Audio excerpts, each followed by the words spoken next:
Quelle remarque on peut faire aussi par rapport à la campagne de France? Là, il faudrait qu'on, au niveau des communications, la détection, Ouais, ouais, je voulais dire un truc à propos de ça, justement, quand on parlait de rejoindre des avions en formation, tout ça. C'est important aussi de... Bon, on peut dire H, G, F, D, mais des fois, avec certains micros, on comprend pas bien. Bon, on s'entend déjà beaucoup mieux que les pilotes s'entendent en vrai. Mais des fois, dans l'action, on a du bruit. Quand on est channel commander, on a beaucoup de gens, on entend beaucoup de gens en même temps, c'est vite le bazar. Donc si vous connaissez, bon c'est pas un obligatoire, mais si vous connaissez l'alphabet radio, vite fait, c'est des trucs simples, genre alpha, bêta, Charlie, alpha, bravo, Charlie, même je dis des bêtises. Mais voilà, qu'on comprenne clairement dans quelle lettre vous êtes, quoi, c'est plus simple des fois. Surtout quand on a des, quand on n'est pas, on comprend pas si c'est C, si c'est P, si c'est N ou M, puis c'est des, voilà, November ou surtout Mike, la différence est vite fait, quoi.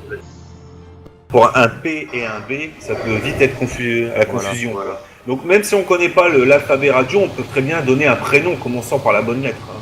Mais Ça marche aussi. même ça Hein. s'apprend très vite, au final, ça rentre comme ça, quoi. Des lettres qu'on utilise assez rarement, des Z, tout ça, on les voit rarement, mais elles sont très simples à apprendre. Elles reviennent vite en tout cas. Et c'est parfois plus simple. Par exemple, ouais, voilà, comme disait CBR, pour les P et les B, les M et les N. Puis il suffit qu'il y ait un autre qui parle en même temps, et voilà, on n'a pas saisi l'emplacement. Après, pour la campagne de France aussi, donc on avait parlé des capacités je dis H75, mais en réalité c'est un P36 américain qu'on utilise là-dedans.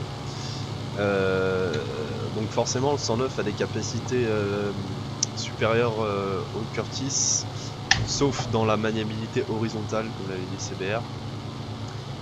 Donc le seul moyen de vraiment avoir le dessus, c'est justement, c'est pour ça qu'on fait aussi ce tuto, c'est vraiment de jouer ensemble et si vous êtes à 2 ou 3 contre un 109, il fera pas le poids. Même à 2, il fait pas le poids. En 1 contre 1, il va vous semer, il va chercher ses potes, il fera ce qu'il veut. Même si vous êtes dans C6, quoi. Ou alors vraiment, il faut qu'il soit bête au point de tourner à plat, et là, après, c'est du gain. Mais en général, ils feront pas ce genre d'erreur. Donc le seul moyen, voilà, c'est jouer en équipe et essayer de rester au minimum par paire. Voilà. Vous avez des choses à ajouter Ouais, rester principalement groupé. C'est vrai que c'est pas forcément facile de toujours avoir une vision de son groupe lors du combat, mais il faut savoir que la carte est notre meilleur ami. Hein, c'est là où on va pouvoir dire je suis en telle case, telle altitude, j'ai besoin d'être tout de suite, j'en ai deux aux fesses, etc. Et éventuellement de se donner une case de repli, genre un échappatoire. Hein, genre si on arrive en fin de munition, on a des problèmes de fuel, voilà, je rentre à la base, je passe au 10 par exemple, ou au Scar 10, je sais pas. Et puis au moins les gens, même si on n'a pas un visuel direct sur la personne en détresse, on sait par où il va passer, on peut couper la route, on peut forcément le rejoindre plus facilement. Donc c'est toujours pareil, un maximum d'informations en un minimum de temps, et ça permet de rectifier la situation. Moi, je rajouterais juste quelque chose par rapport aux parties classiques. C'est que là, dans l'optique donc de la campagne de France et même des campagnes multijoueurs comme nous sommes en train de les jouer, le but du jeu, c'est de ramener l'avion et le pilote qui y a dedans. Et Ouais, pas principalement le de... pilote, ouais. Je et vous pas garantis que les d'avoir mecs qui trois... font la paperasse derrière, ils s'amusent. Hein. N'est-ce Pour créer pas, des pilotes. sortir. Mais mieux vaut pas tirer un seul coup de feu, ramener un copain qui a pris un pruneau dans le moteur et se poser à deux, être en vie et pouvoir enchaîner avec la prochaine mission, plutôt que pas pouvoir jouer la prochaine mission parce qu'on est mort, qu'on n'a pas le temps de recréer un pilote et ainsi de suite. Faut vraiment ramener l'avion et les copains, et c'est d'ailleurs bien plus plaisant de ramener tout le monde à la maison avec une victoire que d'avoir 8 morts pour 3 victoires. Tout à fait. Là, on pourra peut-être faire quelques exercices au niveau de la chasse, tout ça. Simple, si ça t'intéresse, tu pourrais peut-être prendre un BF-109 afin de voir vraiment les comparatifs des deux avions et faire des simulations de combat afin de voir vraiment les grosses différences. Donc un 109 E1 ou E3. Je vais prendre un E1. Quoi qu'il est pas full, On affronte donc les je deux, vais hein, prendre un donc, E3. ouais, prends le 3, c'est comme ça il est full. En général, tous les mecs qu'on affronte, ils ont des avions full. Comme ils sont pas trop difficiles à monter en petit tiers, les avions, je pense en effet qu'ils sont tous full. Ouais, puis il y en a certains, bon, il y en a d'autres, ils sont plus. Enfin, ils ont débuté le jeu il y a pas longtemps, mais il y en a certains qui ont des heures de vol à leur actif, donc. Ouais, je Si tu veux bien lancer, du coup, mon cher Osterfield. C'est parti. Donc là, au niveau du décollage, on va pas revenir sur ce qu'on a expliqué tout à l'heure. Nous, on va décoller comme on est habitué de faire, ça veut dire gaz en grand, on corrige, on décolle, on rentre le train, c'est bon, on est fait. Bien sûr, dans la campagne de France, si vous êtes un pilote qui a du mal à gérer l'atterrissage, le décollage, il va falloir faire quand même beaucoup d'entraînement avant de pouvoir nous rejoindre. Parce que sinon, on va passer pour des nuls, et il faut vraiment savoir maîtriser son appareil. On prend combien? 30 minutes ou 45 minutes de fuel? 30, ça ira. Réservoir. 59 minutes. Ouais, non, on va prendre 45. Sur la partie se termine avant même. Généralement, c'est ce qu'on prend en bataille. Hein. C'est ce qu'on prend généralement en bataille, en campagne de France. Quand on fait des parties normales en FRB, on prend 30, mais là, puisque ça dure beaucoup plus longtemps, on prend 45.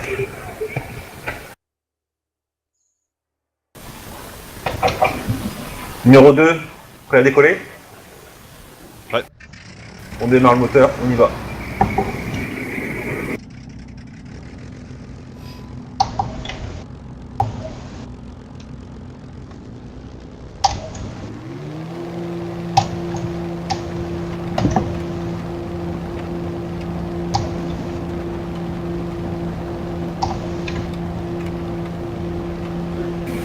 Simple, on fait une interception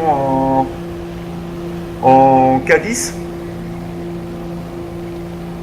Affirmatif, je joue quel rôle? L'intercepté, l'intercepteur, je suis Bon, en haut, je suis en bas. On va voir ça sur le tas. Déjà, on va essayer de se regrouper, on avisera. Ouais, je passerai le moment de la vidéo où on se rejoint sur une série. Oui.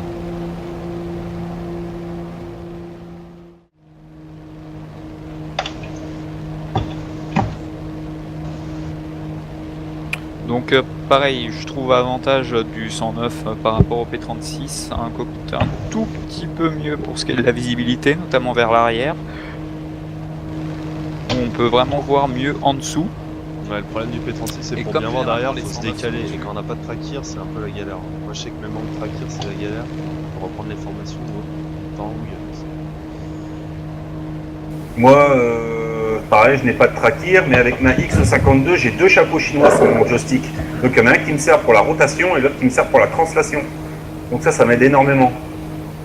C'est pour ça que mon deuxième joystick a toujours été un X52. Ouais, après, il n'y a pas de système ça m'aide. Le mieux, quoi. Il y en a beaucoup qui s'en sortent mieux avec. Je pense aussi à Nikos qui a un chapeau chinois.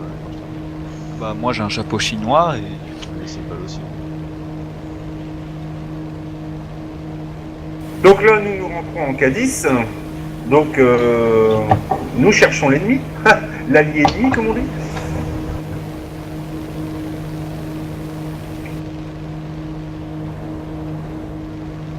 Donc, généralement, les 109 volent généralement plus haut que nous. Vous les trouvez en dessous qu'en dessous. Et arrive généralement dans les 6 heures des P36, comme c'est le cas ici même. Ouais, j'étais en visu, ouais. Donc là, c'est la situation parfaite pour les 109, donc deux petits P36 voilà. en bas. On va faire comme si on n'avait rien entendu. C'est ça, donc qui volent tranquillement en formation. Là, il y a à peu près 500 mètres d'avance sur eux au niveau de la hauteur. Je vais pouvoir attaquer avec beaucoup plus de vitesse et là en plus la météo est parfaite. Je vais pouvoir remonter tout de suite dans les nuages après mon passage. Tu nous fais une démonstration?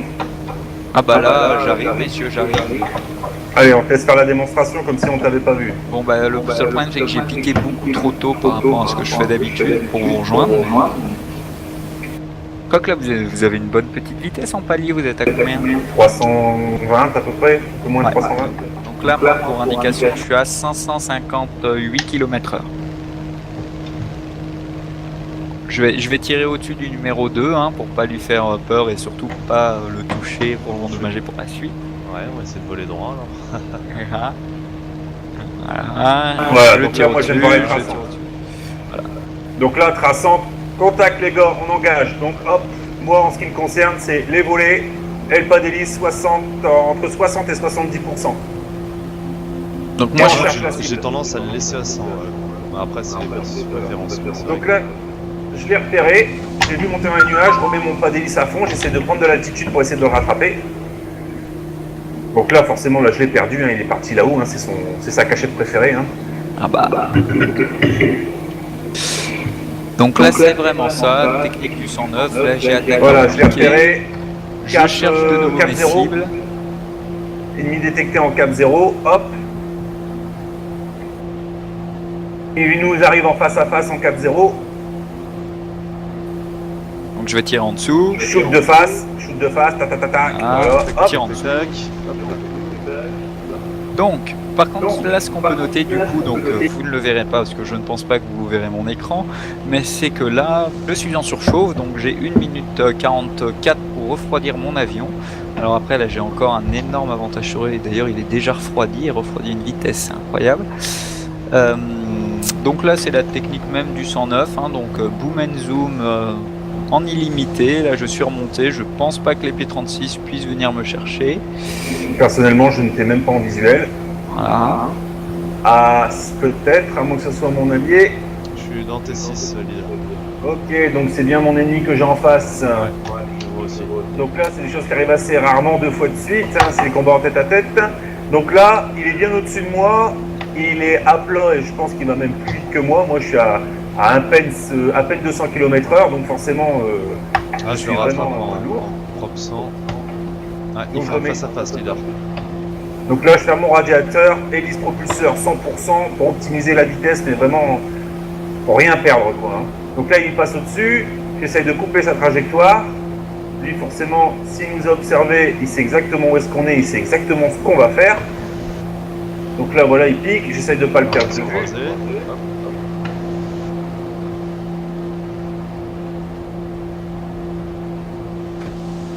Alors là, justement, là, je fais quelque chose où les P-36 peuvent avoir un petit peu Voilà, une exactement. toute petite fenêtre de tir.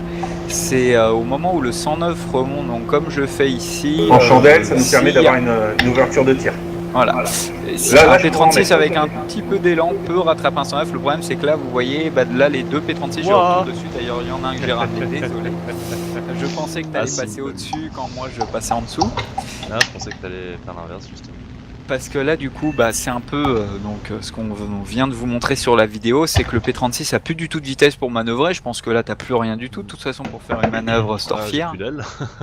Là, J'ai détecté un parachute.